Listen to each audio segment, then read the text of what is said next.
Então, queridos, boa noite, estamos juntos aqui de novo para continuar o nosso estudo, desvendando aqui, né? Nos encontrando com o Lama Alam, com a linhagem, né? Para seguir o nosso estudo aqui do livro Budismo Tibetano. Então, como já deu o nosso horário, 7h30, então a gente vai começar com as preces, e aí a gente vai fazer, boa noite, Cindy, a gente vai fazer uma meditação silenciosa. Aí eu escolhi fazer a mesma meditação que a gente está fazendo no domingo, essa semana, que a gente fica com a mesma meditação. Quem está participando dos domingos e quintas, então a gente vai fazer a mesma, tá? Para a gente manter a mesma prática nessa semana. E aí a gente segue com o estudo do capítulo 5, bem? Então deixa eu compartilhar aqui a prece. Tudo bem? Alguém quer colocar alguma coisa antes da gente começar a prática? Né? Então tá bom. Vamos lá.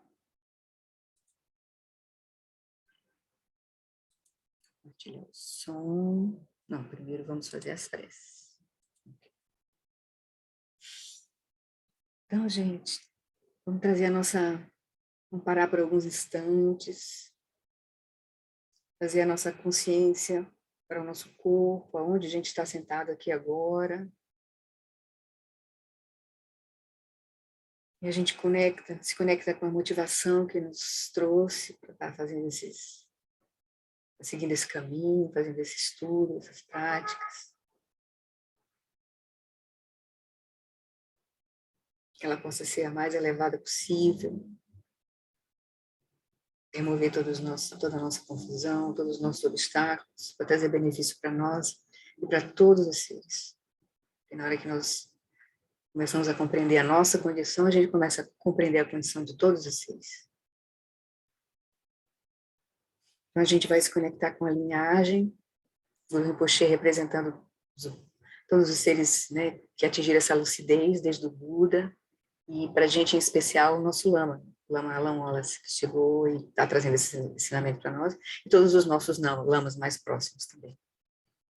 Então a gente vai fazer o refúgio, para esse refúgio bodhicitta, que mais à frente no livro a gente vai estudar um pouquinho a importância disso, mas aqui a gente já se conecta com que o refúgio e a bodhicitta são aquilo que norteia a nossa motivação para a prática. E a motivação é fundamental para nos trazer a energia da prática, o sentido, a direção da nossa prática. A gente vai fazer uma vez em português e uma vez em tibetano. Namo, o Lama, que é a corporificação dos Sugatas, da natureza das três joias, eu, juntamente com os seres dos 6 reinos, tomamos refúgio até a nossa iluminação. Namo Lama Deshedo Piku Concha Sungiranzila Dadandro Dru Senchen Chanchu Adu Kyapsuchi. A gente pode fazer uma vez silenciosamente. A gente incorporar o sentido. Tomar refúgio nas 3 joias. Aquilo que vai nos conduzir no caminho.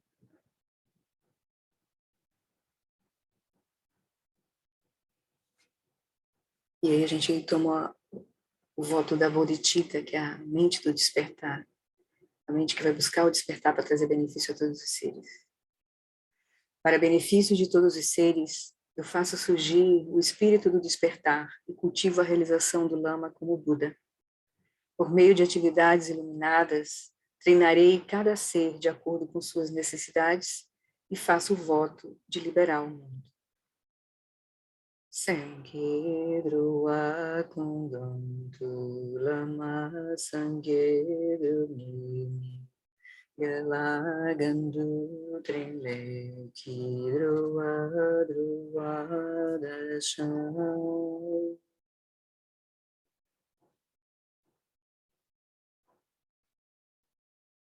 Quando a gente pensa em todos os seres, a gente se conecta com aqueles mais próximos de nós primeiro. Sua família, seus amigos. E naturalmente a gente vai expandir isso para todos os seres. Então a gente evoca as bênçãos de Guru Rinpoche através da prece das 7 linhas. Na fronteira noroeste de Odiana, no coração de um lótus, está sentado aquele renomado como Padmasambhava, que alcançou o espantoso Supremo Siddhi e está cercado por uma hoste de muitas daquines. Seguindo suas pegadas, dedico-me à prática. Por favor, aproxime-se e conceda suas bênçãos. Guru Pema Siddhi Hum. Hum Genu Jansam Pema Sadom Pula Yatsen Chugi Nyudruni Pema June Jesudra Kudu Kandro Mampepo Kiki Jesudadruki Jinje Lopti Sheksu So Guru Pema Siji.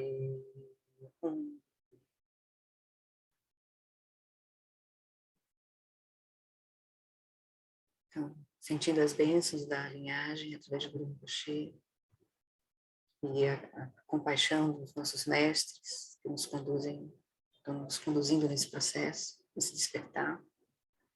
A gente procura uma posição confortável, a gente preparar a nossa mente para a gente tentar ouvir um pouco dos ensinamentos que vão chegar até nós hoje na nossa leitura.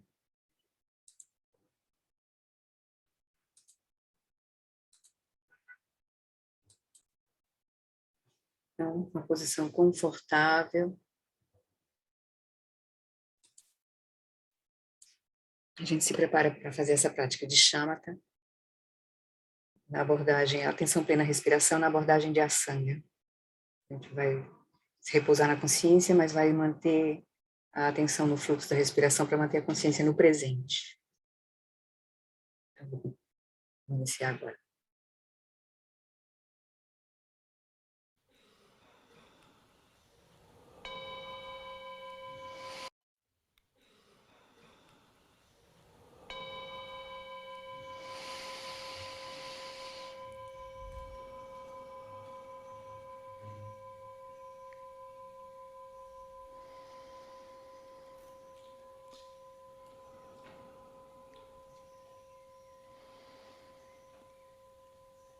We will enter into each session from now on in the same way, settling body, speech and mind.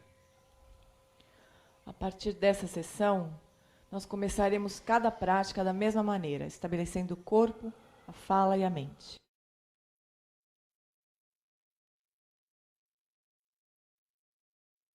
So now with fewer words, let your awareness descend into the body right down to the ground. Agora então, com menos palavras, deixe a consciência descer pelo corpo até o contato com o chão. Resting your awareness in a purely witnessing mode.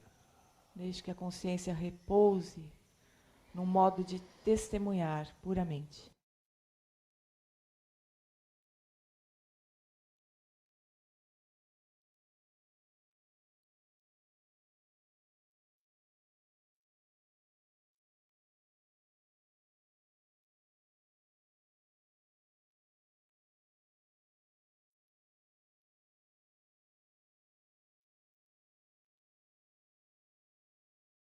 Then without visualizing the body or thinking about it, simply let your awareness fill this entire somatic space. Sem visualizar o corpo ou pensar a respeito do corpo, deixe a consciência apenas preencher todo esse campo somático, esse espaço somático.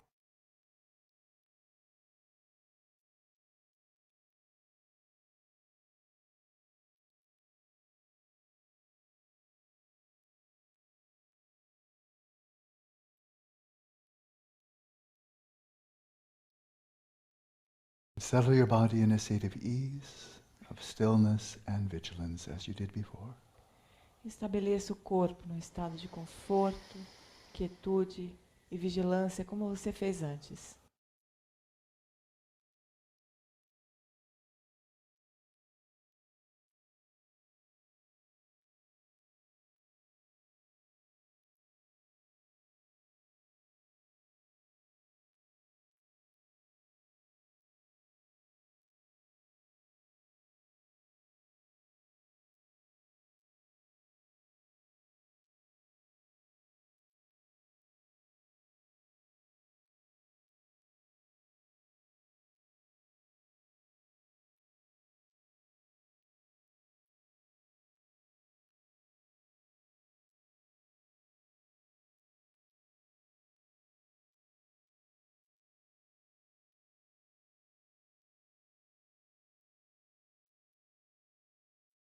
And with a complete sense of letting go, of release, allow your respiration to settle in its natural rhythm.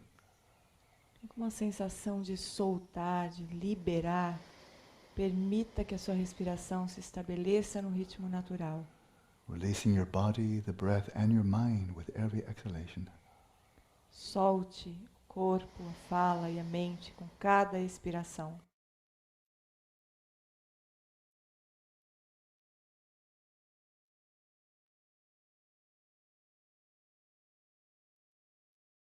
And as the breath flows in and out, whether it is long or short, from breath to breath, let it be. E com cada inspiração e expiração, sejam elas curtas ou longas, deixe que elas apenas sejam como são. Let your body restore its own energetic equilibrium by way of the respiration. Deixe que o corpo restabeleça o seu equilíbrio energético por meio da respiração. Let your body breathe without intervention. Deixe o corpo respirar sem nenhuma intervenção. And it will restore its own balance. Ele irá restabelecer seu próprio equilíbrio.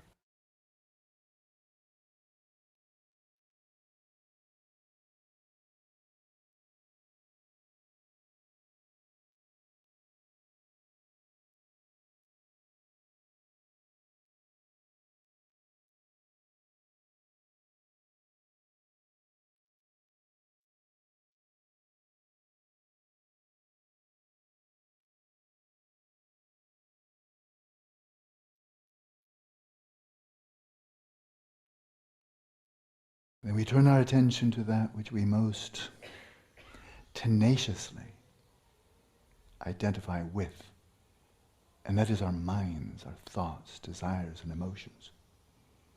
E agora nós voltamos a nossa atenção para aquilo que com muita tenacidade nós nos identificamos, com a mente, com os pensamentos, memórias, emoções, desejos. And release that habit by relaxing your awareness completely. E solte esse hábito, relaxando a consciência completamente.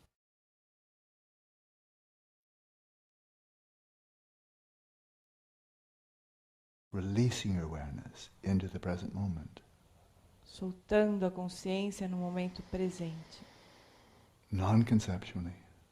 De forma não conceitual.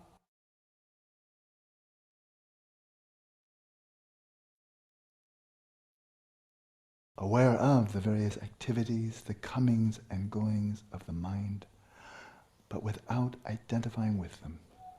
Consciente de todas as atividades, do ir e vir da mente, mas sem se identificar com isso.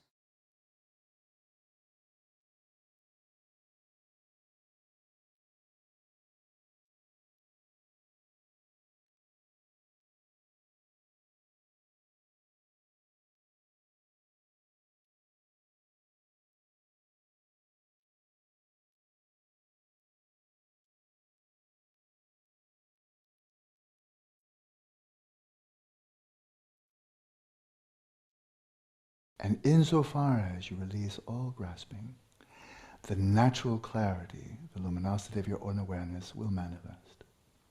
E soltando toda a fixação, a luminosidade natural da mente vai se manifestar.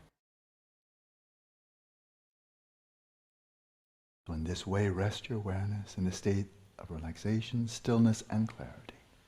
E assim, estabeleça a consciência em seu estado de relaxamento, quietude e clareza.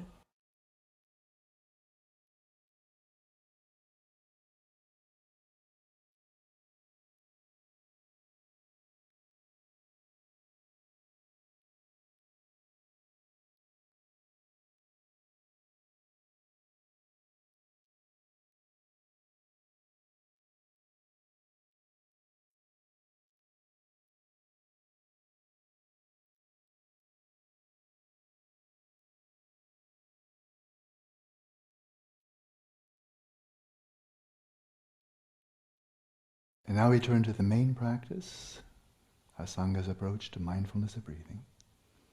E agora nós passamos para a prática principal, que é a abordagem de Asanga, da atenção plena à respiração. And while the Buddha generally taught mindfulness of breathing for those who have conceptually turbulent minds, this particular practice is especially helpful E como for bringing forth that sense of ease and relaxation. o próprio Buda ensinou, essa prática se destina a pessoas com mentes conceitualmente turbulentas. Então ela é uma prática muito apropriada para esses tempos. While continuing to rest your awareness right where it is, direct the light of your attention to the entire somatic field. Deixando que a consciência permaneça quieta em seu próprio lugar, dirija a luz da consciência para as sensações no campo somático.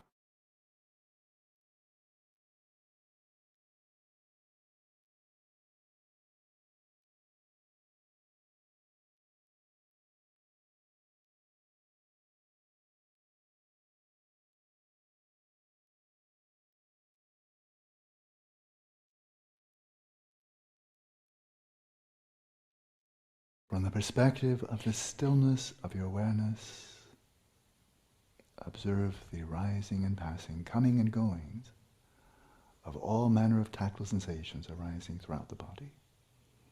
Da perspectiva da quietude da sua consciência, observe todo o ir e vir, o surgimento e o desaparecimento de sensações ao longo de todo o campo somático. Releasing any mental image of the body, simply observe these bare tactile sensations arising in this space. Soltando toda a imaginação a respeito do corpo, observe de forma nua os surgimentos das sensações ao longo do corpo.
And among this wide diversity of tactile sensations pertaining to earth, water, fire, and air, selectively Corpo, relacionado aos elementos terra, água, fogo e ar, selecione especificamente as sensações correlacionadas à respiração.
relaxing more and more deeply with every out-breath. Relaxe mais e mais profundamente com cada expiração. Simply sustain the degree of clarity, the vividness of attention with which you began the session. Apenas sustentando o grau de vivacidade, de clareza com o qual você começou esta sessão. To the best of your ability, maintain a flow of non-conceptual, non-discursive awareness. Da melhor forma possível, mantenha um fluxo de consciência não conceitual. That is nevertheless clearly cognizant, clearly knowing. Que, no entanto, claramente conhece, claramente sabe.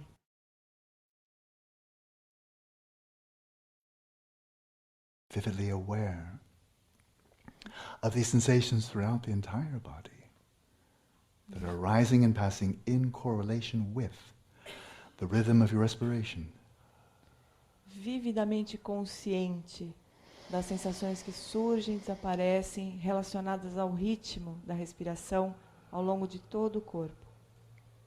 Feel your whole body breathe. Sinta todo o corpo respirando.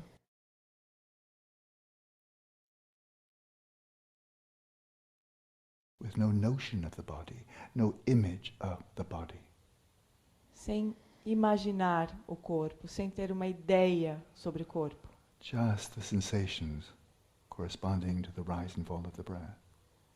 Apenas as sensações correspondentes à inspiração e à expiração.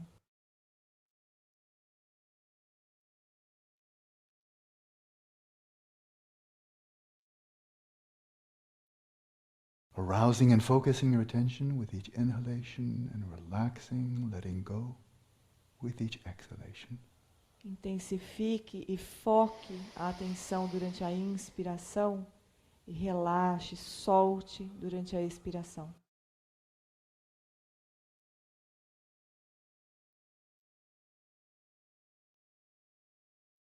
Preserving the rhythm of the respiration, but without intervening or seeking to regulate in any way. Observe o ritmo da respiração, mas sem tentar interferir ou regular de nenhuma forma.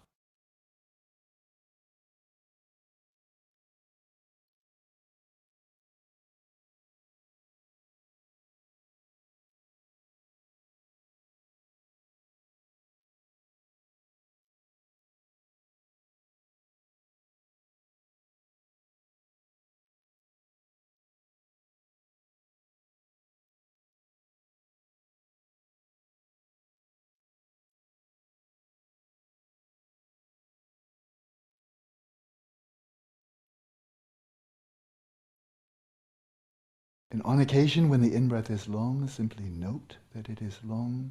When the out-breath is long, note that it is long. E se de vez em quando a inspiração for longa, apenas note que ela é longa. E se a expiração for longa, apenas note que ela é longa. And on occasion, the in-breath will be short. Note that it is short. When the out-breath is short, note that it is short. E se de vez em quando a inspiração for curta, note que ela é curta. Ou se a expiração for curta, note que ela é curta. To sum up,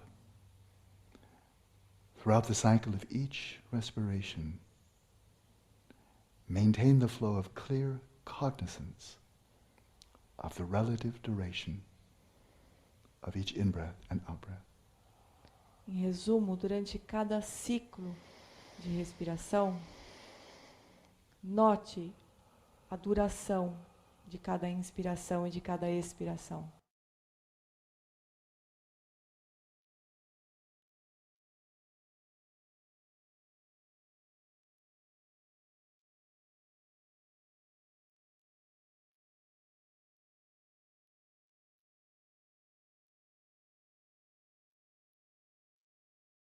And as you release more and more deeply with each exhalation, you release the energy behind the conceptual turbulence and agitation of the mind. E conforme você relaxa mais e mais a cada expiração, você libera a energia por trás da turbulência conceitual e da distração da mente.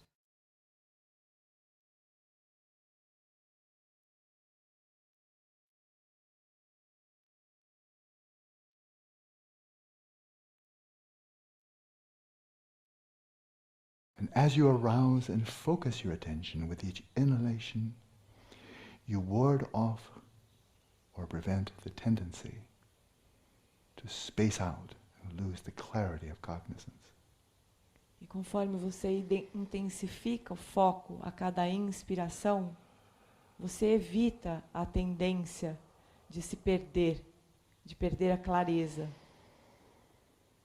Let's continue practicing now in silence. E agora nós seguimos praticando em silêncio.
Florissa tá muda. Desculpa. Eu pensei que eu tentei aqui, acho que não cliquei direito. Então, desse lugar de quietude que a gente cultivou, essa calma que a gente cultivou em corpo, energia, em mente. Então, a gente se abre no nosso estudo de hoje. Lembrando que a sabedoria, né, a gente vai estar cultivando essas duas, o caminho, assim, vai ser, grosso modo, né, a parte mais que a gente vai se dedicar, de fato, é cultivar Shamatha e Vipassana. A gente ainda não chegou aqui no caminho, né, ele vai chegar lá daqui ainda mais uns 2 capítulos. Ele vai iniciar a falar do caminho, da meditação. O caminho do que o Buda ensinou, a quarta nobre verdade, nobre caminho outro. Mas a gente já é aluno do Lama e a gente já vem praticando, então a gente está se lembrando, né, do que a gente já tem recebido. Então, para a gente chegar na compreensão profunda dos ensinamentos, a gente vai ter que cultivar Shamatha, né, vai ter que cultivar muitas práticas, motivação, práticas preliminares, e aí a gente vai ter que cultivar Shamatha e Vipassana, para aí a gente poder, e a gente vai ter que cuidar da nossa conduta no dia a dia, para trazer a nossa mente, né, transformar a nossa mente em Dharma. Tudo isso é o caminho. Tudo isso vai estar funcionando junto. Então, aqui a gente vai agora se dedicar um pouquinho à sabedoria do ouvir, né, do contemplar, para mais à frente a gente poder entrar na sabedoria do meditar, que é olhar diretamente. Então, é um processo, né? O próprio cultivo da sabedoria é um processo. A gente vai chegando devagarzinho. Então, deixa eu compartilhar aqui o texto.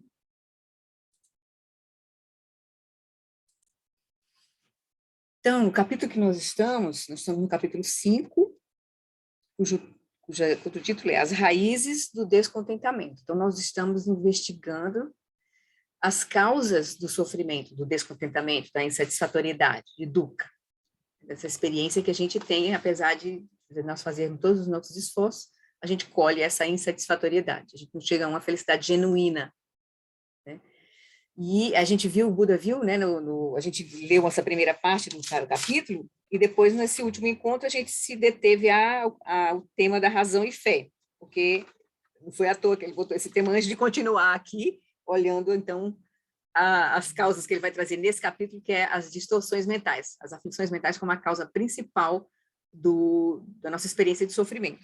E aí, nesse primeiro tópico, né, ele conclui assim, pegar um pedacinho da página 60, ele diz assim, na verdade, finalzinho da 59, ele diz assim, como mencionado anteriormente, a tarefa de identificarmos o sofrimento e suas origens em toda a sua extensão, ou seja, de forma muito profunda, e de nos libertarmos dele para sempre, essa tarefa é considerada o principal desafio no budismo.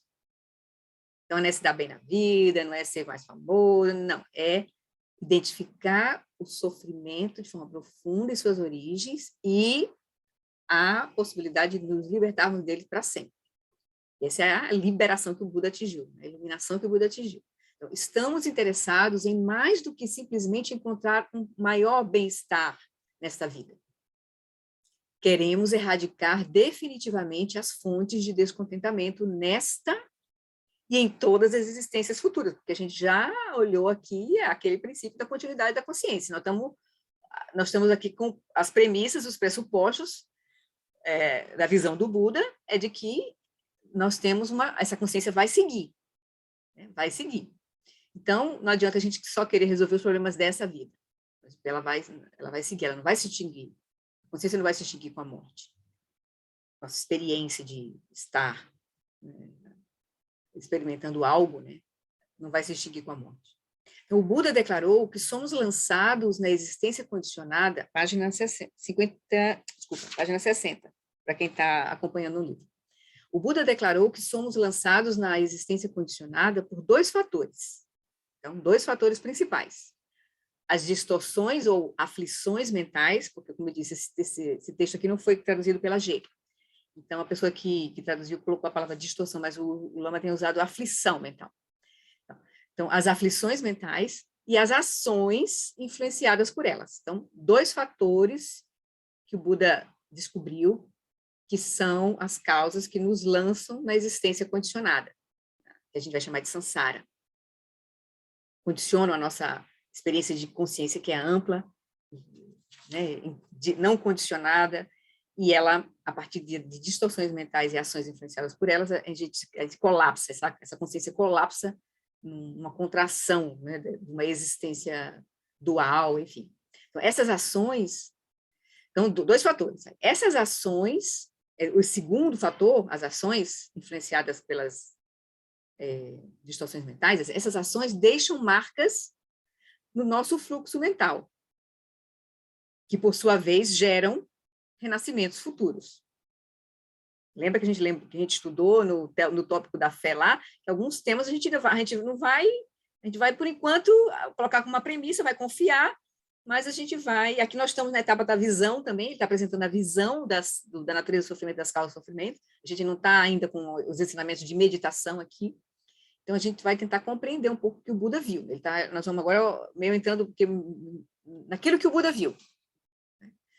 Vamos tentar, pelo menos, entender logicamente, assim. Então, ele diz, tem as distorções mentais, elas geram ações, né, influenciadas por elas, e essas ações deixam marcas no nosso fluxo mental. E essas marcas geram uma energia propulsora, né, um karma, né, que vai impulsionar os nossos renascimentos futuros. Então, no capítulo seguinte, ele vai se dedicar bastante a falar sobre essas ações. Agora ele vai se dedicar às distorções mentais, nesse capítulo agora que a gente vai seguir já o tópico. Então, para que essas marcas, só lendo o finalzinho do tópico anterior, antes do Razão e Fé. Então, para que essas marcas mentais influenciem o renascimento, as marcas que ficam estocadas no fluxo mais sutil de consciência, que é a consciência substrata, então, para que essas marcas influenciem o renascimento, elas precisam ser estimuladas por aflições mentais, tais como o apego. Se as aflições mentais não estiverem presentes para estimular as marcas mentais, elas permanecerão latentes e inativas. Então, o problema maior não são as marcas, são as aflições mentais. Então, assim, ainda que tenhamos um enorme depósito de impressões mentais não virtuosas, elas não produzirão resultados kármicos depois de liberarmos a mente de todas as distorções. Então, o ponto principal vai ser a gente olhar para nossas aflições mentais, para distorções mentais, porque elas são o gatilho que vão acionar as marcas que estão lá latentes no nosso fluxo mental sutil. Então, inversamente, tomemos o caso hipotético de uma pessoa cujo fluxo mental está livre de impressões kármicas. Não sei quem seria esse caso, né? Então, assim, digamos que a pessoa nasce com a mente lá incorporada, mas não tem nenhuma impressão kármica. Mas essa pessoa tem essa mente que está sujeita a distorções. Por causa das distorções ou das aflições, a pessoa seria compelida a agir, né, vai gerar ação influenciada por essas aflições mentais que fariam com que o seu fluxo mental acumulasse karma muito rapidamente, acumulasse impressões. E, claro, essas impressões seriam catalisadas pelas distorções mentais. Então, uma coisa vai começar a alimentar a outra. Então, por isso, é mais crítico identificar e dissipar as distorções, as aflições mentais, do que as marcas kármicas resultantes. Então, a gente não precisa se preocupar muito com o que está lá armazenado no nosso depósito. A gente tem que se preocupar com a situação da nossa mente, como ela está operando, se ela está sujeita às aflições mentais, às distorções mentais. Esse é o ponto principal. Né? Então, entre as duas fontes de sofrimento, as distorções ou aflições mentais e ações acumuladas, contaminadas, as primeiras, as distorções mentais, são as mais importantes. Então, a gente vai cuidar primeiro daquilo que aciona a ação, que faz a gente cometer ação não virtuosa. Da aflição mental, ação contaminada, marca, aí a gente vai colher sofrimento, com certeza, e ainda vai guardar um impulsozinho para as próximas ações que a gente vai se envolver. Né? Então, é como se fosse assim, a roda do samsara é exatamente essa inteligência que vai se perpetuar. Se a gente não incidir aonde? Aí a gente vai incidir aonde? Na mente, nas aflições mentais. Ali onde a gente tem que olhar. Tem que vigiar aquilo que realmente aciona esse processo de samsara. Então, no budismo, as aflições fundamentais da mente são conhecidas como os 3 venenos: ignorância, ódio e apego.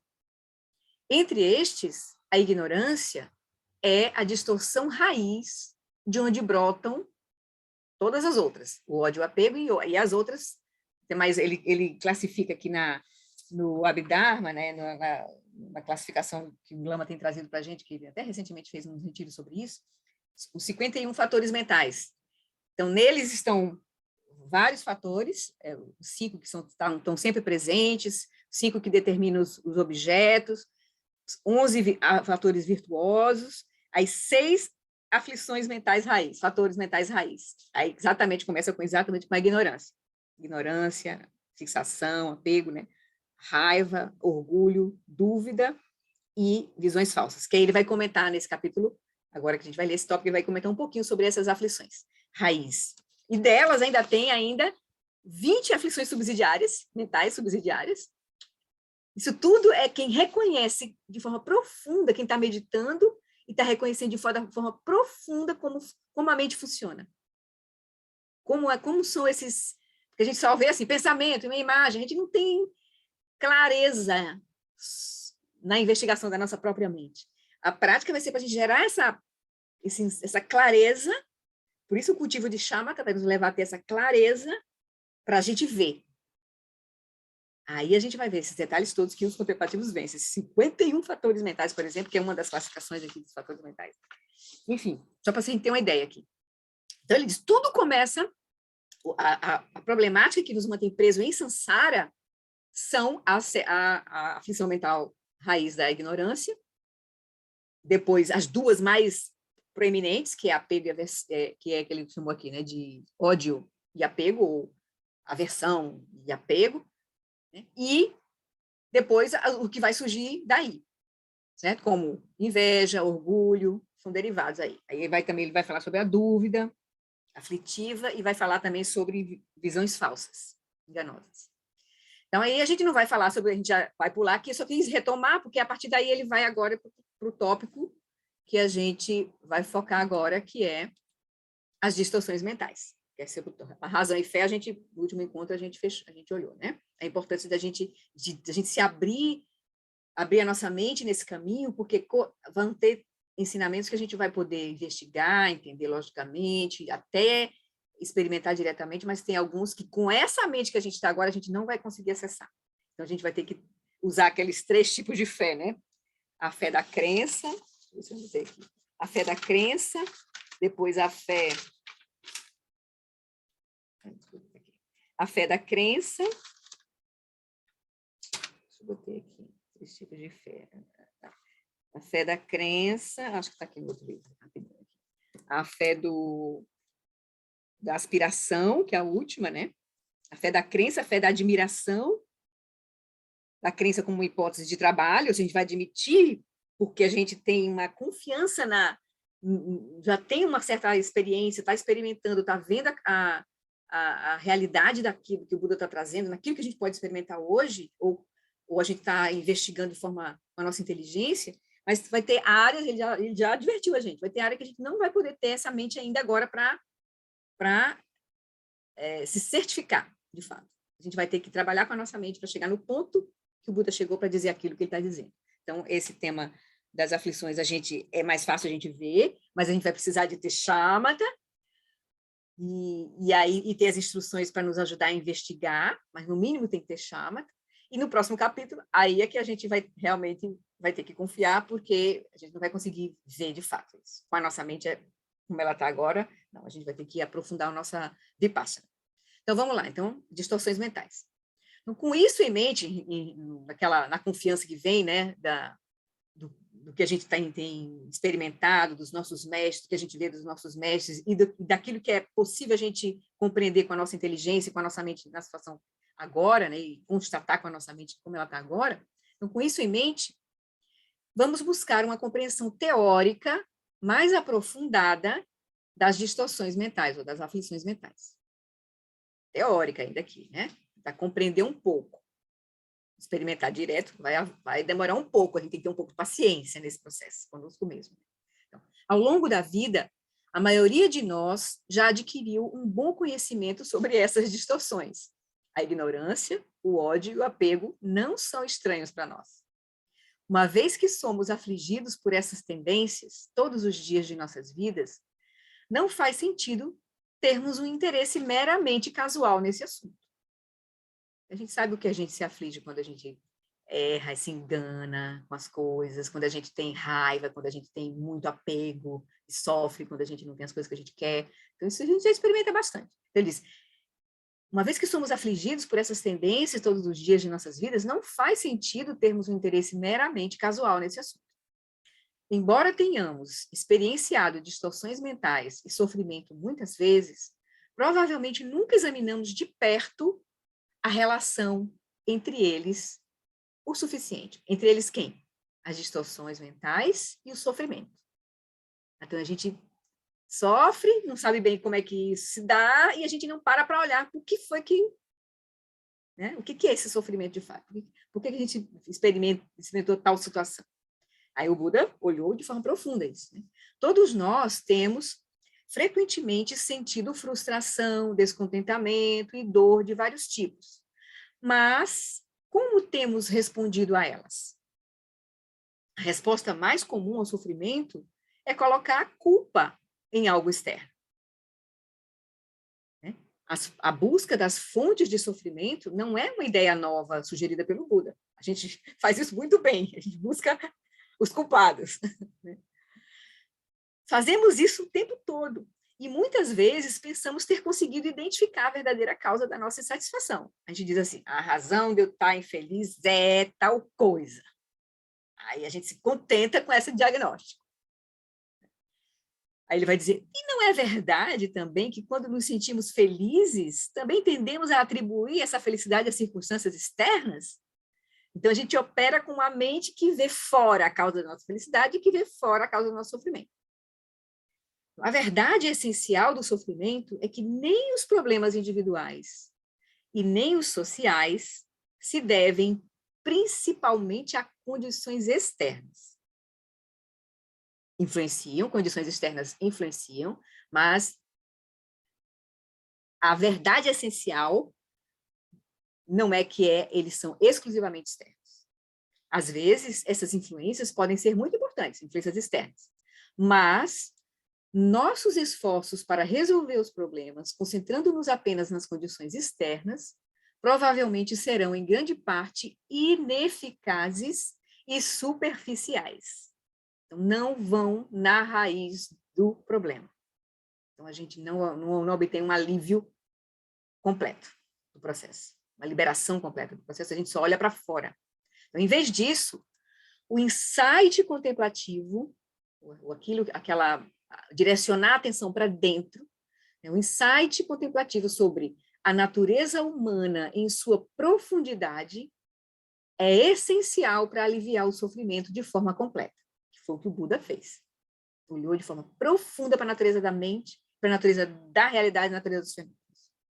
Então, e o interesse compassivo pelos outros pode aprofundar também a nossa própria sabedoria introspectiva. Porque na hora que a gente começa a fazer esse mergulho em relação a nós, é batata natural a gente começar a ter uma completa empatia e compaixão pelos outros, que a gente vai ver que estão operando com a mesma confusão que a gente está começando a ver em nós.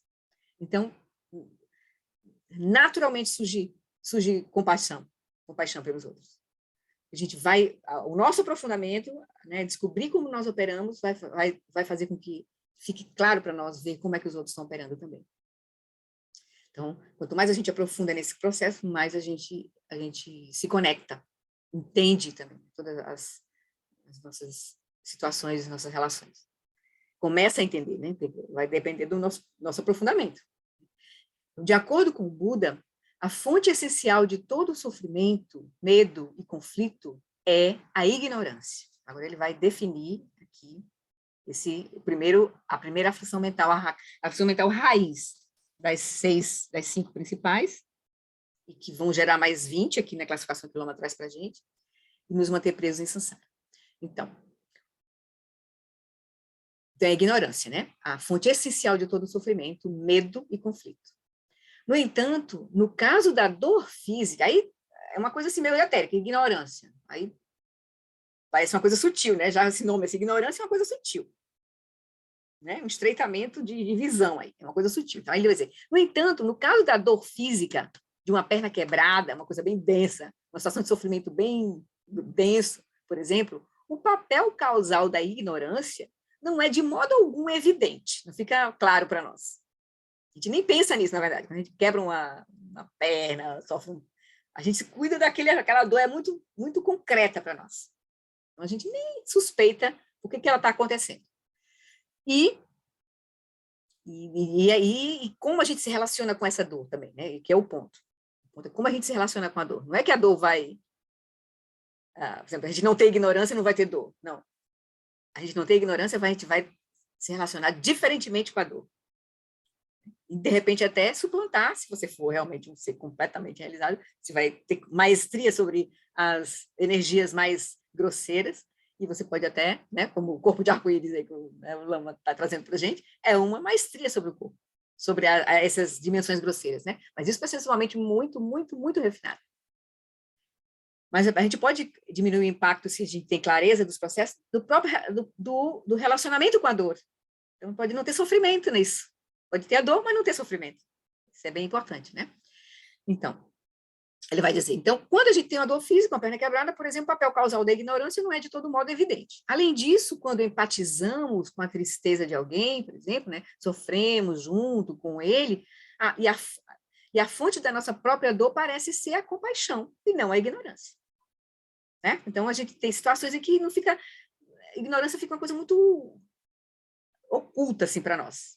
Fora da realidade, assim. Então, aí ele vai agora falar exatamente sobre os dois tipos. O budismo fala de dois tipos de ignorância que agem como causas do sofrimento. O primeiro, ele vai discorrer um pouco sobre o primeiro, depois ele vai se referir ao segundo.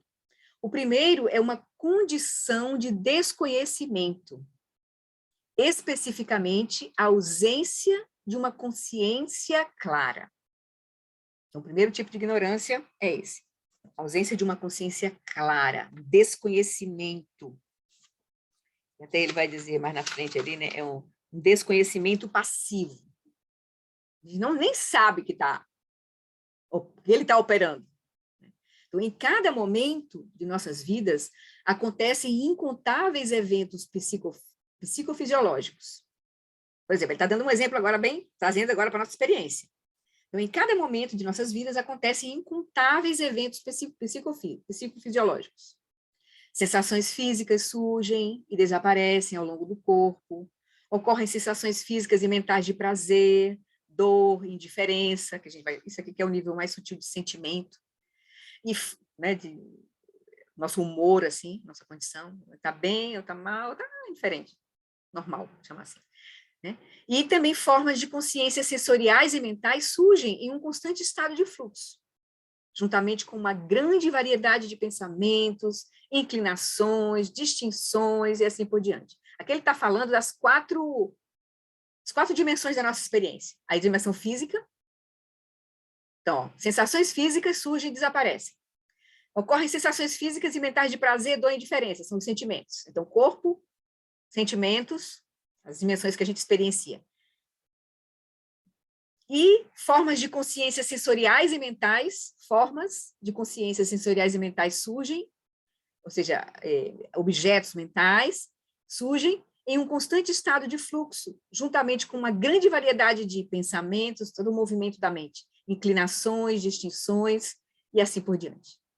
Então, as pessoas que cultivam a atenção plena por meio da meditação, então, ali está dizendo, ó, a gente tem um desconhecimento disso tudo acontecendo. Esse é o primeiro tipo de ignorância. Uma condição de desconhecimento. Nós não percebemos tudo isso acontecendo em nós, nem as relações entre elas, entre esses fenômenos. Aí ele vai dizer, as pessoas que cultivam a atenção plena por meio da meditação, as práticas de shamatha, surpreendem-se com a grande quantidade de eventos mentais que descobrem a cada instante, como, por exemplo, os 51 fatores mentais que foram claramente identificados, determinados pelos contemplativos, por exemplo.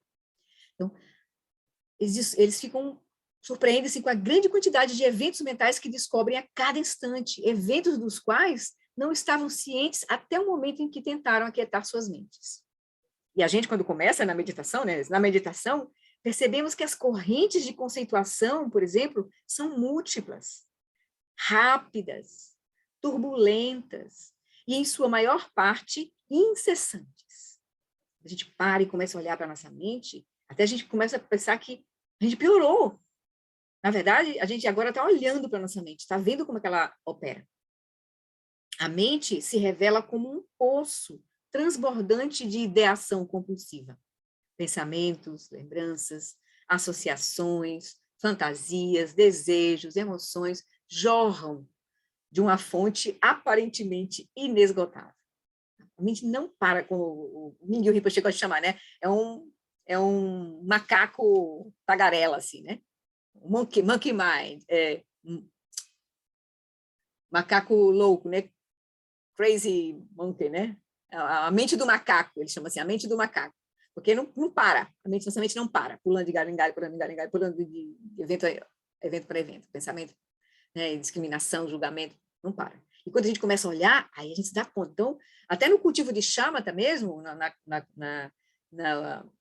nos 9 estágios do cultivo de shamatha, que é o modo mais tradicional, ainda da tradição Theravada, eles falam que a primeira experiência que a gente vai ter é de uma cachoeira. Eles fazem assim, essa comparação, né? Quando a gente começa a olhar para a mente, parece que a gente está tendo uma experiência de cachoeira, assim. Fluxo de pensamentos é muito grande. Depois isso vai diminuindo, como um rio que corre por uma montanha, assim, depois um córrego na planície, e depois um lago, pois as águas não se movem com o vento. Então, a gente vai, no cultivo de shamatha, a gente vai acalmando essas correntes, porque a gente vai começar a estar mais atento, a gente não vai estar alimentando as ações que vão trazer mais confusão para a nossa mente. Então, isso vai se tranquilizando, né? Não vai cessar, mas vai se tranquilizar. Aí, quando tranquiliza, a gente pode ver melhor. Fica tudo mais claro. A água começa a estar turva, mas a nossa mente fica mais clara. A gente começa a ter mais agora acuidade né?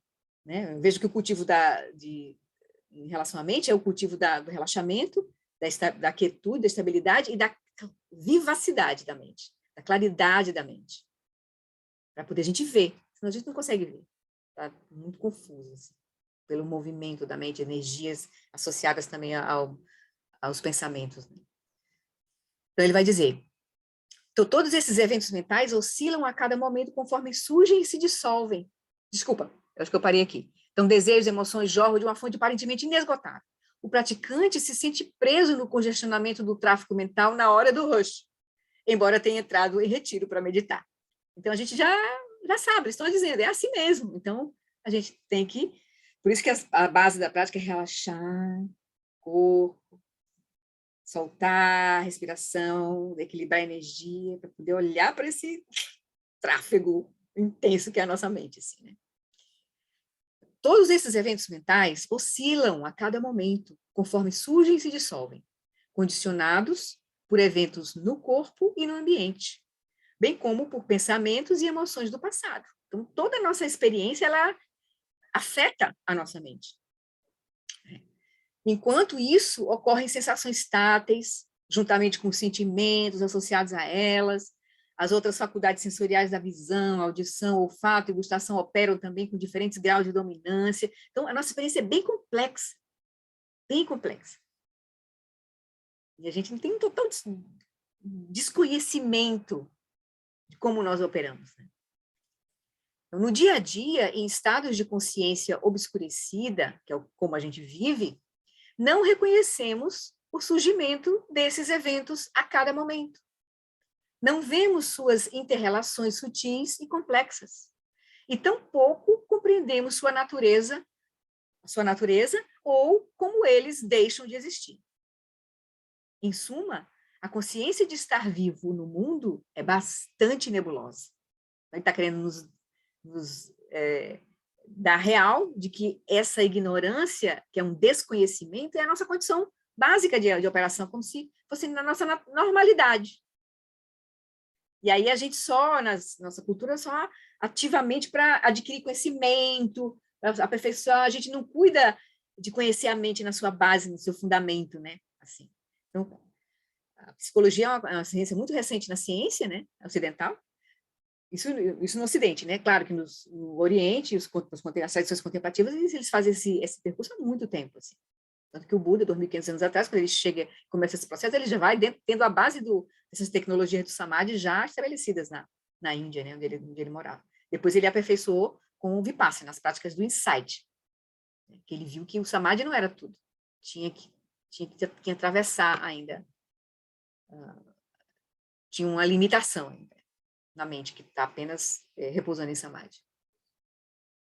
Então, ele vai dizer, então, além dessa falta de consciência clara do corpo e da mente no ambiente, existe uma forma mais dinâmica de ignorância que se exerce. Então, agora ele vai falar sobre o segundo tipo. Então, o primeiro tipo é essa ignorância, que é um desconhecimento, deixa eu ver aqui, uma condição de desconhecimento, uma ausência de consciência clara, e agora ele vai falar do segundo tipo. Então, em suma, a consciência de estar vivo no mundo é bastante nebulosa. Então, além dessa falta de consciência clara do corpo, da mente e do ambiente, existe uma forma mais dinâmica de ignorância que se exerce. Esse segundo tipo de ignorância não se limita a desconhecer a natureza desses eventos, que é o que padrão nosso. Nós desconhecemos a natureza dos eventos mentais, das correlações de todas as nossas experiências. Então, essa segunda ignorância, ela é ativa, ela os interpreta ativamente de forma equivocada. Então, a gente atribui, nessa confusão, a gente atribui, por esse segundo tipo de ignorância, atribui um significado a esse processo que é equivocado. Sem uma percepção clara da origem dos pensamentos, por exemplo, essa ignorância ativa imputa-lhes a noção: eu estou pensando esses pensamentos. Então, essa ignorância que está operando de forma passiva, assim, esse desconhecimento, vai gerar uma segunda ignorância, que é uma segunda ignorância que chancela uma experiência que não é verdadeira, esse complexo, né, estado de mente, corpo, energia em nossa experiência. A Cindy está falando da ilusão, né? Essa segunda seria, a primeira seria a vidya, porque o Lama não fala aqui, eu não queria trazer o termo que ele não trouxe, né? Ele podia ter trazido, mas a primeira seria a vidya, essa ignorância passiva, é o não reconhecimento da nossa verdadeira natureza, a natureza da mente, a natureza da nossa mente, e essa segunda seria a delusão, que seria uma percepção equivocada, distorcida, que está ligada a esse senso de eu, a uma contração no senso de eu. Essa experiência se contrai por conta dessa não saber o que está acontecendo, aí, naturalmente, essa experiência se contrai no senso de eu. Assim. O Lama gosta de usar assim, esse punho assim, fechado, né? Uma contração, assim, eu e o que essa mente está experimentando. Então, ele vai dizendo, essa ignorância ativa, a delusão, imputa, né, sem ter uma percepção clara da origem dos pensamentos, do funcionamento da própria mente, essa ignorância imputa-lhes a noção, eu estou pensando esses pensamentos. Da mesma forma, essa ignorância, delusão, identifica os eventos mentais e físicos como meus, e sem ver as interrelações entre eles, essa ignorância imputa, eu estou no controle desses eventos. Então, ela dá forma a um senso de eu. Surge a ignorância, a avidya, dá nascimento à delusão. O corpo, a consciência, as emoções, os pensamentos, todos esses são considerados pela ignorância como meus. E quem é esse eu que a ignorância designa? A delusão, né? Designa a dualidade, né? Surge essa dualidade, designa como o senhor do corpo e da mente. Se esse eu pudesse falar, diria algo como, ele vai descrever aqui, o que é que esse eu criado pela delusão, como esse eu criado pela delusão se sente. Aí a gente dá uma olhadinha se é assim mesmo que a gente, por exemplo, se tem a ver com a gente, assim. Eu sou a pessoa que está no comando. O corpo e a mente agem de acordo com a minha vontade. Eu sou autossuficiente e existo em meio aos eventos transitórios do corpo e da mente, né, e no ambiente também, né? E eu os coordeno para comporem um todo significativo. Embora eu também esteja sujeito a mudanças, a minha própria identidade é mais estável e duradoura do que esse senso de eu, né? Essa identidade, que é esse senso de eu, apesar dele sofrer mudanças, essa identidade é mais estável e duradoura do que os eventos psicofísicos que percebo como meus. Pois eu tenho um passado e terei um futuro. Então, esse é um senso de eu que a delusão sustenta. A gente não vai entrar aqui, e eu sugiro que a gente, assim, minha ideia é a gente realmente seguir com o Lama aqui, porque esse é um assunto muito profundo. Aí a gente vai esperar o momento adequado que ele vai falar sobre ele lá na frente. Ele vai falar de sabedoria, certo? Então, aqui vamos tentar, pelo menos, entender a lógica do que ele está trazendo, né? Então, não é particularmente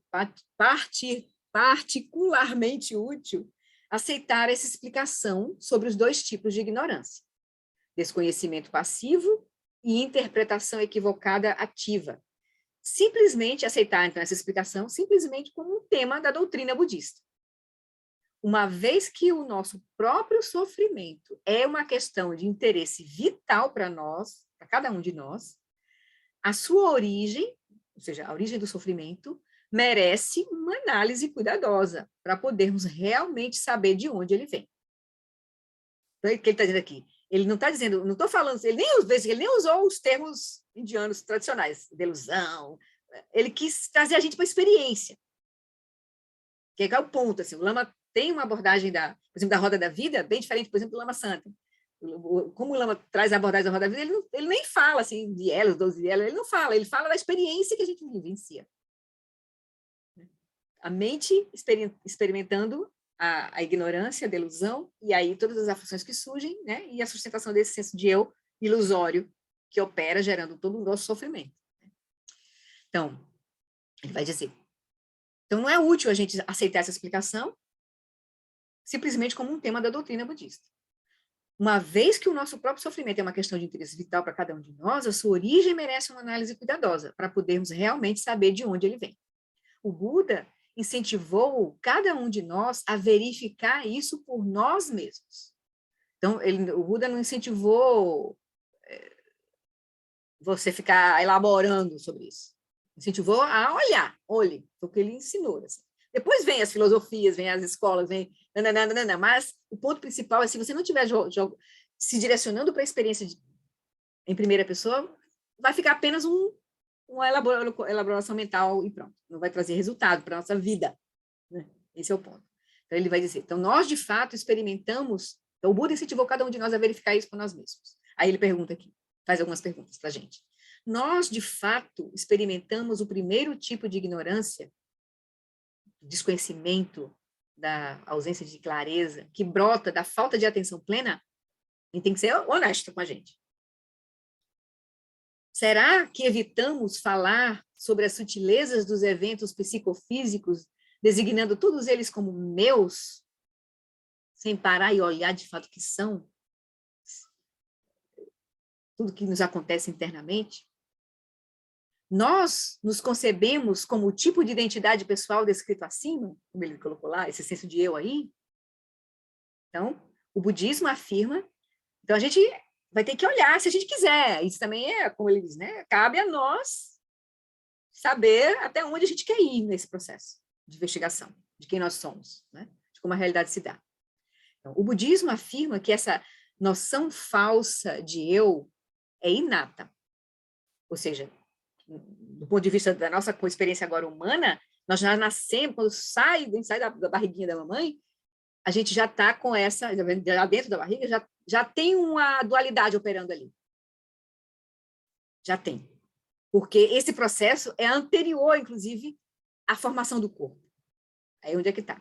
Mas aí a gente não vai conseguir, aqui é só uma informação para nós. Para a gente verificar isso, a gente vai ter que praticar, e aí vai abrindo essa experiência, né? Então, nós não a adquirimos do ambiente, então é inata. A falsa noção de eu, essa falsa noção de eu, é inata, que possui um corpo, uma mente, e tem um passado, e vai ter um futuro, um eu existido intrinsecamente. independente, né? Um senso de alma, assim, espírito, né? Que segue, um senso de, né? Ele vai dizer, essa falsa noção de eu é inata. Nós não adquirimos do ambiente, nem aprendemos com os outros. Nós nascemos com ela. No processo de educação ainda, depois que a gente nasce e começa, né, a se relacionar, podemos desenvolver, inclusive, justificativas adicionais para a existência desse eu. Aí a gente vai ver todas as nossas psicologias, filosofias, razões, sociologias, tudo que a gente vai criar assim, para justificar, né? E podemos construir teorias elaboradas com base no pressuposto de sua existência, da existência desse eu, dessa alma, né? Desse ser. Dessa forma, a ignorância inata defende-se com a ignorância adquirida. Aqui está uma premissa que podemos testar com base na nossa própria experiência. Aí a gente vai olhar. O Buda declarou que a noção de um eu substancial e autossuficiente, que está no comando do corpo e da mente, é uma delusão, é uma visão equivocada. Porque é uma ignorância ativa aí, né? É uma distorção, uma visão equivocada. A noção de uma identidade pessoal autoexistente é inata. Então, a gente já tem essa, né? A noção de um eu substancial e autossuficiente, que está no comando do corpo e da mente, é uma delusão, é uma distorção aí, é uma visão completamente distorcida. E tem ainda a noção de uma identidade pessoal autoexistente, esse senso de eu mais primitivo, que a gente já vem com ele. É quando ele começa a operar no mundo, ele fica ainda mais, substancial ele, né? A gente é um eu que tem um passado, que vai ter um futuro, a gente engrossa essa noção de uma identidade pessoal autoexistente. É inata, mas também é ignorante e atua como uma fonte de sofrimento. Esse eu que é concebido dessa forma não existe. É útil, no entanto, distinguir entre o processo mental de conceber o eu de forma equivocada, que é essa ignorância delusiva, ativa, e o próprio, restabelecer, então, distinguir o processo mental de conhecer, ou seja, a ignorância ativa, a delusão, a avidia e delusão, que concebe o eu de forma equivocada, tem que distinguir isso, o processo mental que faz isso, do próprio eu autossuficiente, que é imaginado dessa forma.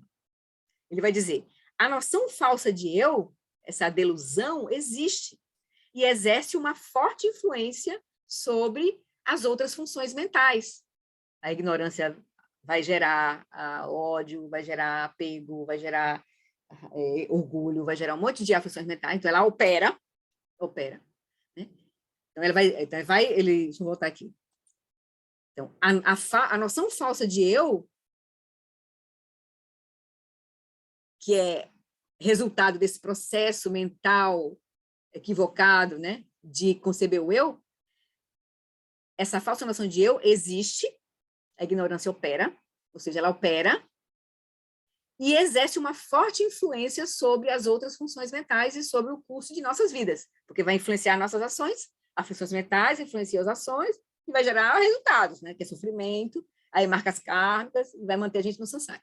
Enquanto que o eu fictício, que é esse processo mental imagina que existe, ele não faz nada, porque ele simplesmente não existe. Então, ele quer dizer assim, que o ponto é a concepção equivocada desse eu. Porque esse eu não existe. Então, o que opera de fato e causa o sofrimento é a concepção equivocada desse eu. A falsa noção de individualidade dá origem a um sentimento de separação de todos os outros. Então, surge esse eu, e aí tem a dualidade operando. Surge eu e a alteridade surge o outro, que não é eu, aquilo que não sou eu. Né? Então, a falsa noção de individualidade dá origem a um sentimento de separação de todos os outros. E, a partir disso, surge a aflição do apego, porque ela vai ter agora que se sustentar. Essa falsa operação da mente que concebe esse eu, que é independente, unitário e permanente, ela faz gerar, essa ignorância ativa, faz gerar o apego e a aversão. Porque ela vai querer o quê? Como ela é uma falsa noção, não nem subsiste isso, ela vai ter que se manter. Então, o eu está sempre se referenciando com aquilo que o agrada, que o sustenta, que seria toda a nossa atividade de apego, e vai estar sempre se defendendo daquilo que o ameaça, que é a atividade de ódio, de raiva. São os 3 animais, né? O javali, o galho e a cobra, lá do centro da roda da vida. Depois a gente vai ver, eu quero ver só a figura da roda da vida lá na frente, que o Lama nem usa, nem fala, mas depois que ele falar sobre tudo isso, os reinos e tal, a gente dá uma olhadinha na roda da vida. Mas, então ele vai dizer, então afasta a noção de individualidade da origem, um sentimento de separação, da dualidade começa a operar, e a partir disso surge a aflição do apego. Então, ignorância e dualidade gera apego. Essa distorção, que é o galo lá, né? Essa distorção mental, essa aflição mental do apego, apreende objetos atraentes internos e externos, anseia por eles, ou seja, esse apego é dirigido não só para fora, como para dentro também. Aí, coisas, né, que a gente vai se apegar às nossas virtudes, qualidades, inteligência, coisas que enaltecem o nosso senso de eu, né? E as coisas externas também, as pessoas que nos elogiam, com quem a gente gosta, nossos amigos, nossos amores, enfim, né? Enfim, tudo. Então, essa distorção mental apreende objetos atraentes, internos e externos, anseia por eles. Então, ela apreende, ou seja, ela discrimina como, né? Porque ela está discriminando, a gente começa agora a discriminar a nossa experiência, né? Eu e aquilo que eu vejo, que eu experiencio. Então, eu apreende objetos atraentes, internos e externos, anseia por eles e torna-se absorvida neles. E assim fica difícil desconectar a atenção deles. O apego remove da consciência as qualidades desagradáveis do objeto de desejo e acentua e embeleza as qualidades agradáveis. Por isso que é uma distorção mental, ela agrava.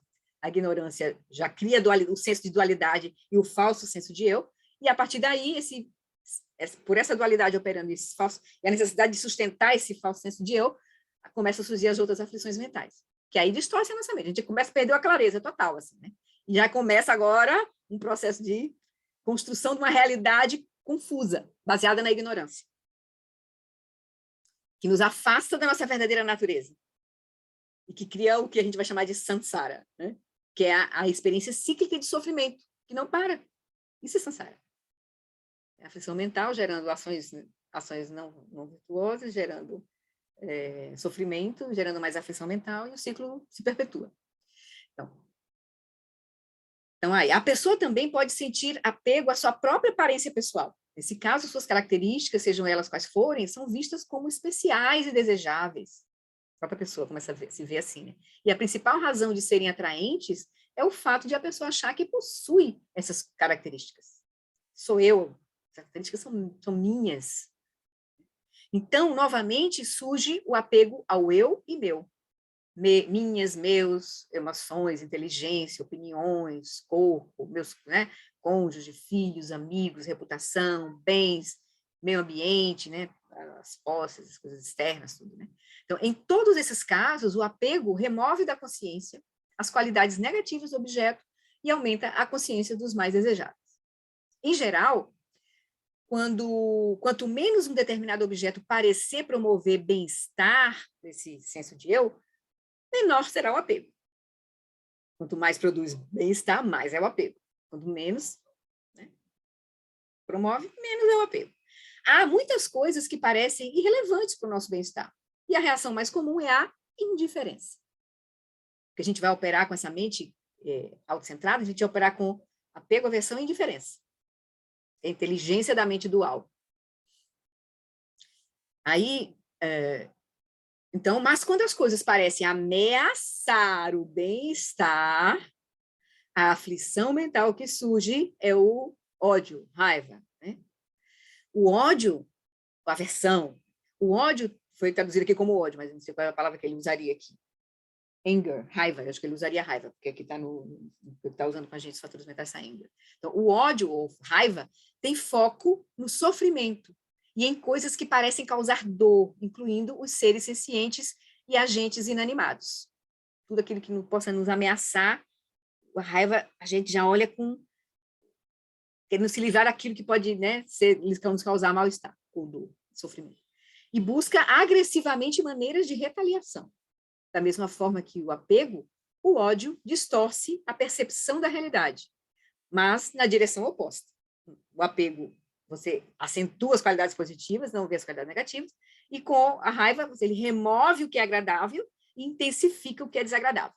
Por isso que ele está chamando de distorções mentais, porque bagunça a nossa percepção. Já não era, já está problematizada pelo senso de eu, de sustentar um senso do eu separado do outro. Né? A consciência se contraiu aí. E aí, agora está operando com a apego e a aversão e tudo que vai decorrer daí. Né? O Buda afirmou que essas 3 aflições mentais, ignorância, ódio e apego, são as raízes, o centro da roda da vida, são as raízes de todo o sofrimento. Essa é uma declaração de enorme importância, comparável às grandes teorias científicas da física. Isaac Newton, por exemplo, levou em conta a grande variedade de movimentos na natureza, desde o movimento em linha reta, de uma maçã caindo, até as revoluções da Lua em torno da Terra, e explicou todos esses fenômenos com 3 leis simples. Então, ele está dizendo assim, ele está dizendo que o Buda olhou toda essa complexidade que é a mente, as interações psicofísicas, e resumiu na causa, apontando os 3 venenos, como a causa principal. Certo? Aí está dizendo, da mesma forma, uma vasta gama de eventos naturais pode ser compreendida e prevista usando um único princípio unificador da conservação, por exemplo, da massa e energia. Ele está fazendo a comparação com a ciência, né? Porque a ciência vem descoberto e, apesar da complexidade, algumas leis dão um norteamento para você compreender, né, aquilo que está acontecendo. Então, o Buda não estava preocupado com leis físicas, mas principalmente com as leis naturais da existência senciente. Foi para onde o Buda olhou. Olhou para a experiência da mente e da consciência. Tendo explorado profundamente a natureza do sofrimento e da sua origem, o Buda concluiu que as raízes de todo descontentamento encontram-se na mente. Aí, esse nome mente, assim, é um termo que a gente vai considerar que é um termo muito genérico para aquilo, uma experiência que é muito ampla e complexa. Que aí eles, no estudo do Abhidharma, que é a psicologia da mente, a gente vai aí ter várias categorias para olhar de forma profunda isso. 5 skandhas, 18 dhatus, 12 ayatanas, as 8 consciências. Então, aí tem um mundo assim, riquíssimo de conhecimentos dos contemplativos. A gente vai, depois, se tiver, né, mérito, e a gente vai poder aprofundar. Mas não adianta aprofundar teoricamente, que o ponto principal que o Lama está nos levando é pegando a nossa mão, nos arrastando para a experiência direta, que é o caminho mais rápido. Mais rápido. Então, depois a gente vai, ou quando a gente tem um pouco de experiência, que a gente pega os textos, aí que fica claro. É ótimo a gente ter, o Lama disse, é muito bom a gente depois ter os termos que identificam a experiência, porque aí você pode conversar sobre isso, compartilhar, você pode clarear a sua própria experiência, quando você consegue nomeá-la, né? Digamos assim. Mas só nome, sem experiência, não faz sentido. Esse é o ponto. Né? Então, a gente cuidar um pouco disso. Assim. Então, tendo explorado profundamente a natureza do sofrimento e sua origem, o Buda concluiu que as raízes de todo o descontentamento encontram-se na mente, considerando todo esse espectro de experiência. Especificamente nos 3 venenos que controlam esse processo interno.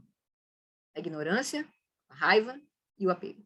Essa ideia serve como um amplo princípio unificador da experiência, cuja validade podemos testar por nós mesmos.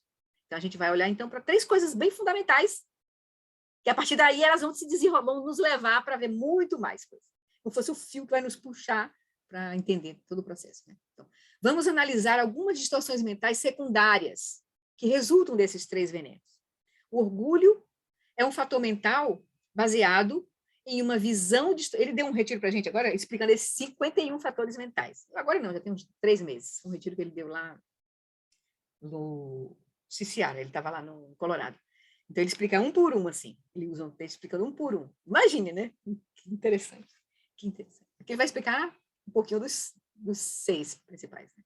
Então, os 3 que já vimos, a ignorância, a raiva e o apego. Agora ele vai falar sobre o orgulho. O orgulho é um fator mental baseado em uma visão distorcida de si mesmo, que se concentra nas qualidades boas ou más, elevadas ou ordinárias, com um senso de arrogância e superioridade. Aqui é interessante ele colocar isso, porque a gente não percebe, mas a gente pensa sempre que uma pessoa orgulhosa é uma pessoa que tem uma visão muito positiva de si mesma. Não. Muita gente, o orgulho não é identificado, mas ele é orgulho quando a pessoa tem uma visão muito negativa de si mesma. Na verdade, é uma solidificação de quem se é. É uma apropriação daquelas qualidades, seja positivas ou negativas. Então, o orgulho pode estar operando nessas 2 dimensões, positiva ou negativa. Aquela pessoa que sempre diz assim, não, eu sou terrível, não. Ela está se sentindo, ela está se colocando ali para se autoafirmar naquela posição.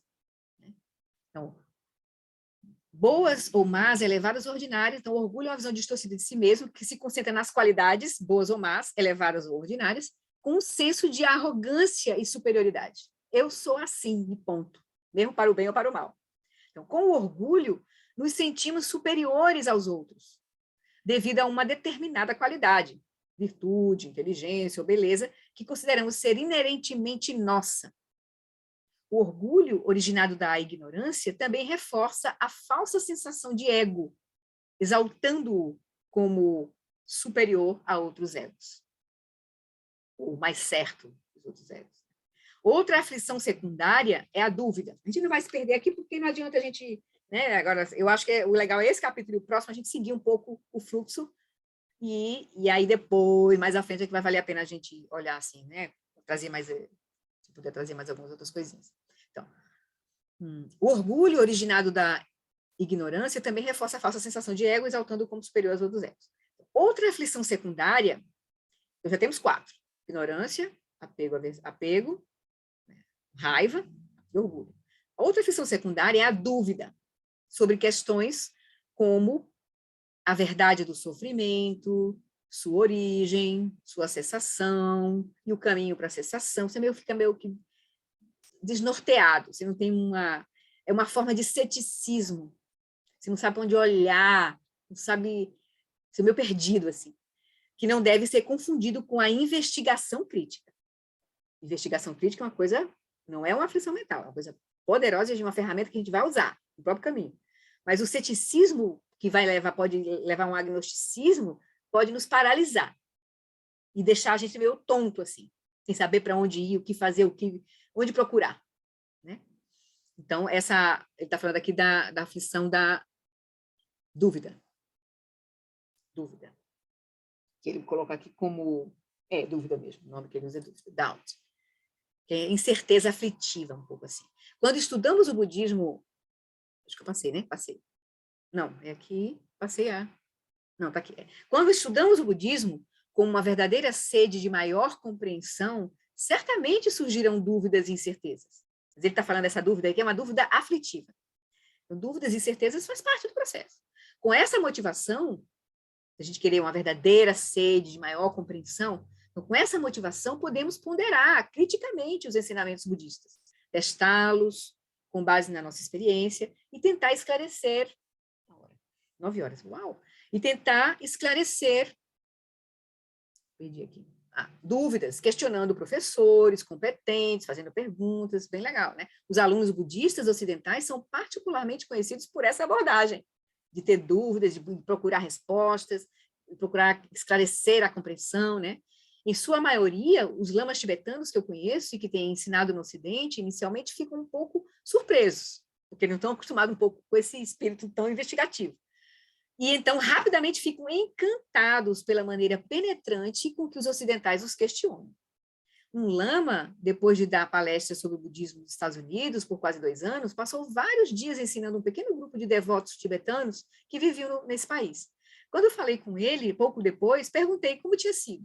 Ele respondeu, eu acho que foi muito bem, mas eu realmente não sei o que aprenderam, porque não fizeram uma única pergunta. Já os tibetanos têm esse comportamento menos crítico. Eles são mais devocionais, mais crentes, assim, eles têm uma confiança muito, meio que de fé cega, um pouco, né? Pode também ser um obstáculo para eles, né? embora a fé seja essencial para o cultivo de uma compreensão mais profunda, porque a gente vai ter que confiar em algum ponto, alguma medida, naquilo que que está sendo nos dito, que a pessoa acessou, e que a gente não tem condição de ver agora, porque a nossa mente não está na mesma condição ainda, então a gente tem que ter um mínimo, uma base de uma confiança. Isso vai surgir também, isso tem que surgir de fato, né? Porque a gente vai olhar os lamas, vai ver, a gente vai encontrar com os mestres, e aí vamos tendo as bênçãos desse processo. Né? E a gente vai realmente, vai conhecer, vai vivenciar algumas situações que podem abrir, assim, né? Claramente para a gente. Retiros que a gente fizer, isso vai também nos ajudar muito a ter esse processo, assim, porque nós vamos ver diretamente muitas coisas. Os ensinamentos vão ficar vivos, assim, para nós. Então, ele vai dizer, então, embora a fé seja essencial, os seus benefícios são reduzidos quando combinados a uma atitude não questionadora e complacente. Por exemplo, quando começamos a estudar, vou terminar só esse tópico aqui para a gente aí parar, porque já estamos no nosso horário. Então, por exemplo, quando começamos a estudar a teoria budista da transmigração, ou seja, o fluxo, né, da consciência sutil que segue para outras vidas, que a gente chama de renascimento, né? Então, o entendimento que temos é certamente bastante imperfeito e incompleto. A gente não vai ter condição de ver isso agora. Se a nossa resposta inicial for aceitar essa doutrina sem críticas, o nosso entendimento também não amadurecerá e ficaremos presos a crenças mal formadas e possivelmente enganosas. Então, é muito melhor avançar com entusiasmo para compreender a realidade, utilizando os ensinamentos budistas como uma ferramenta maleável em nossa busca pela verdade.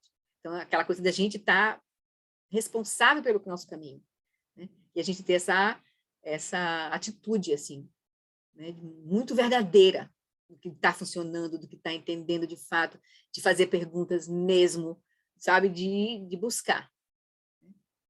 E de praticar, para ver, né, também. Entender para a prática e praticar para ver. Então, a dúvida, no sentido do ceticismo hesitante, que paralisa o praticante, como a gente viu, né, no ponto passado, é uma questão bem diferente, e pode ser, no mínimo, tão debilitante quanto a fé cega.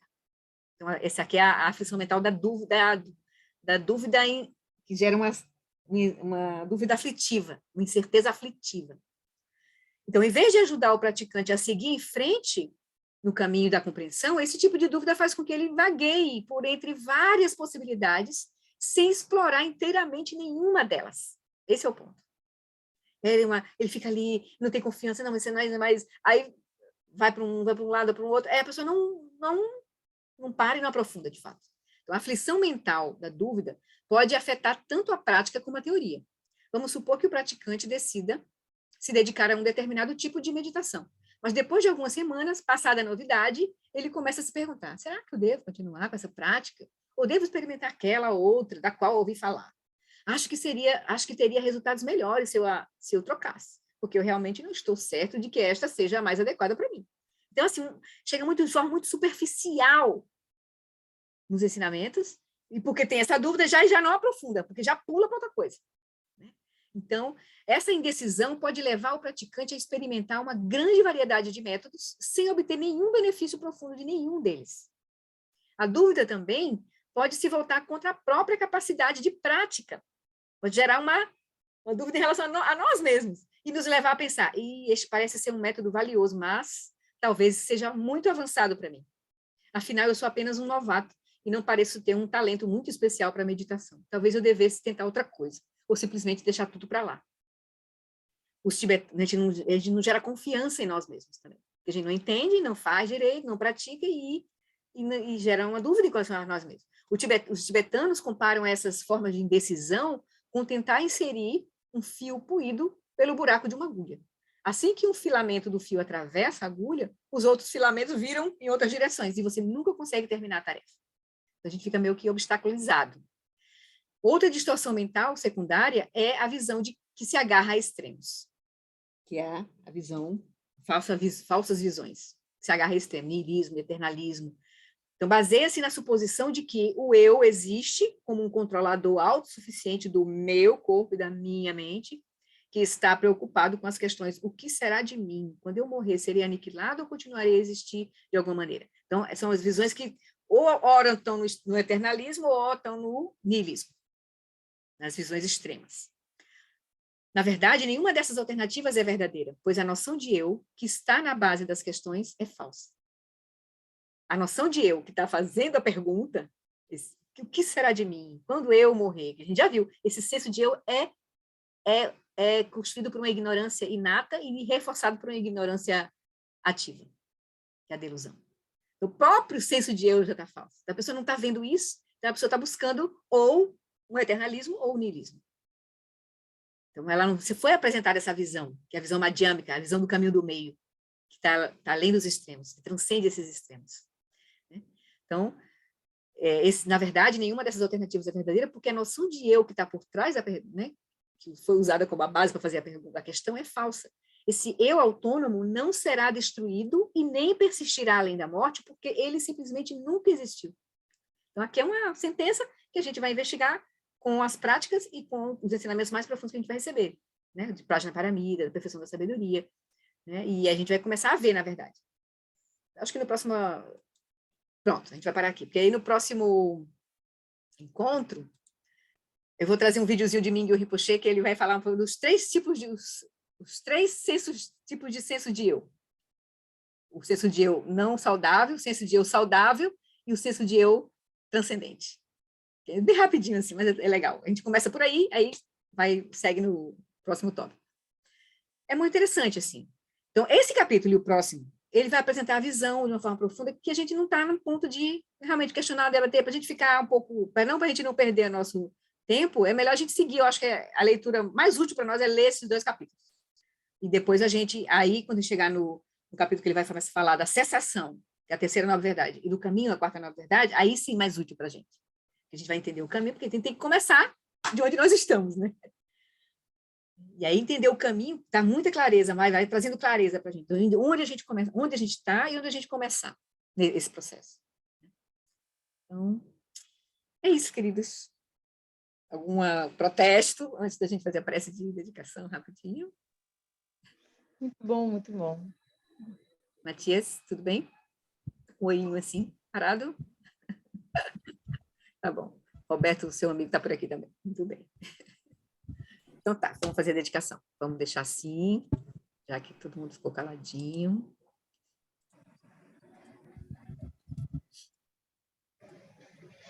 Vamos fazer a prece do Lama, e aí a gente faz a dedicação final lá.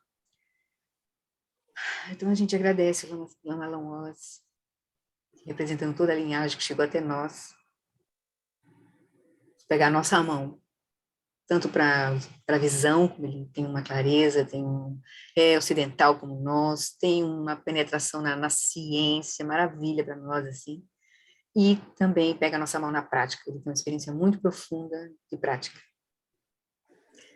Tampatu wando je chan chen, dangyo kun san zin pe makarai, tenzi ke buja pe tempa, zentri ni do seu ezewaze,